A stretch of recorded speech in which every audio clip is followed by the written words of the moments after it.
Halo Sobat Galvalumat, apa kabar? Kembali lagi bersama dengan saya Aquila di channel kita, channel Galvalumat.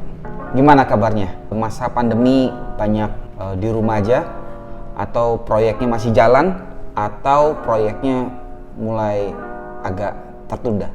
Nah, kali ini kita akan membahas mengenai pemakaian rangka kayu atau rangka baja, rangka baja ringan. Apa kelebihan dan kekurangannya?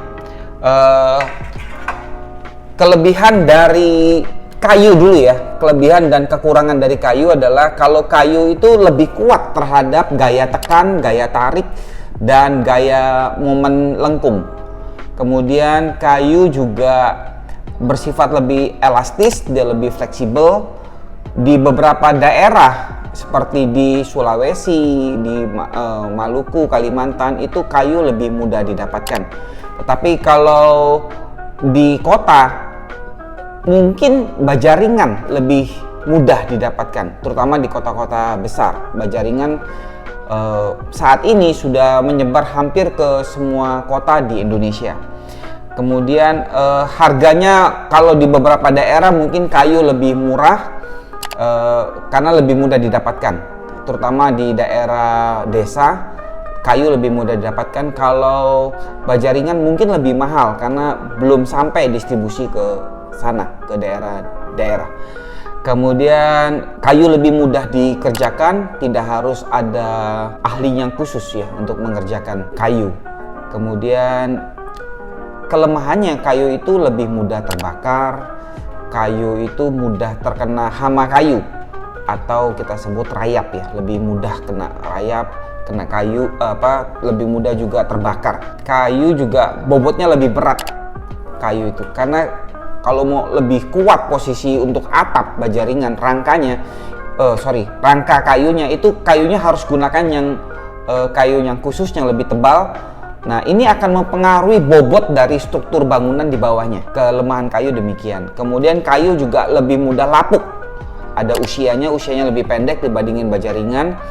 Harus juga ada perawatan agar terhindar dari hama kayu, rayap. Kemudian ada bisa jamur. Kalau dia kena bocor, kena hujan, lembab, maka akan mempengaruhi usia dari rangka itu sendiri. Kemudian kelebihan dari baja ringan ini ya. Nah, baja ringan ini dia lebih kuat terhadap gaya tekan, terutama gaya tekan yang 650 MPa sampai 920 MPa. Nah, tapi baja ringan itu juga kurang fleksibel dibandingin kayu. Kalau kurang dia nggak bisa diserut. Kalau kayu kan kurang tebel, terlalu tebal dia bisa diserut. Kalau misalnya baja ringan dia nggak bisa diserut kayu itu ya. Baja ringan nggak bisa diserut, kayu bisa diserut. Oke, kemudian pemasangan dari baja ringan itu harus presisi, karena itu harus dikerjakan oleh orang yang ahli atau sudah melalui pelatihan. Setidaknya di antara tukang itu ada satu yang ahli, yang sudah pengalaman, yang sudah melalui pelatihan, sehingga dia bisa menghitung berapa struktur yang harus dipakai untuk rangka ini, kekuatannya berapa, jarak kuda-kudanya berapa, terus bahan yang digunakan ketebalan berapa.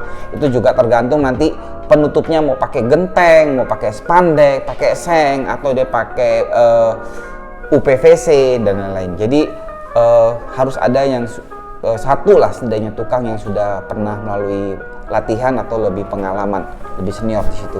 Kemudian kalau baja ringan itu lebih tahan karat, kemudian dia juga tidak lapuk kalau ada kebocoran. Biasanya sih bangunan setiap berapa tahun ada di atapnya ya, penutup atapnya itu kebocoran dari gentengnya, geser mungkin, kemudian spandeknya ada yang bocor dan lain-lain.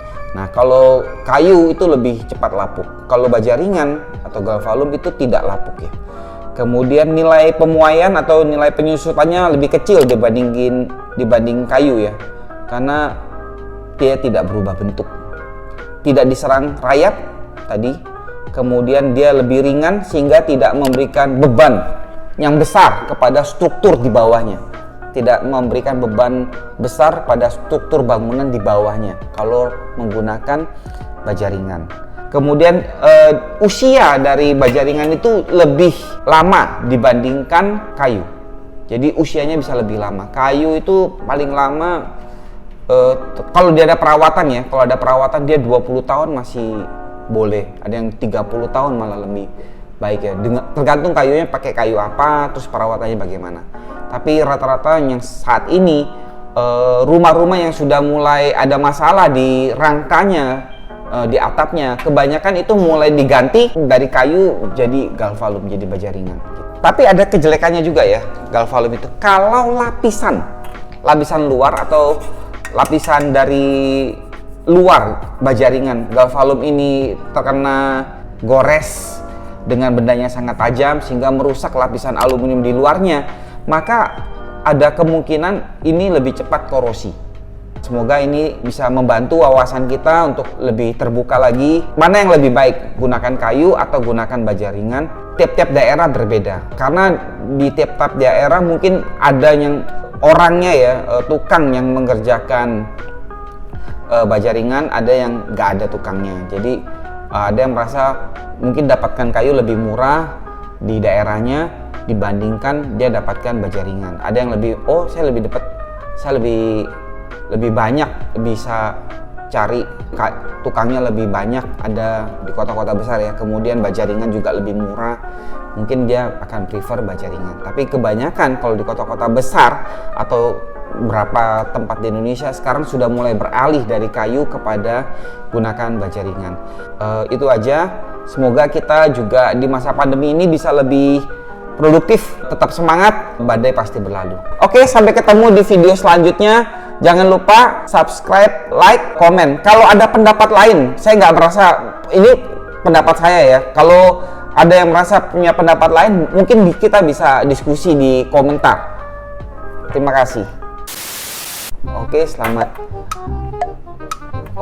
sore Pak, selamat tinggal selamat apa?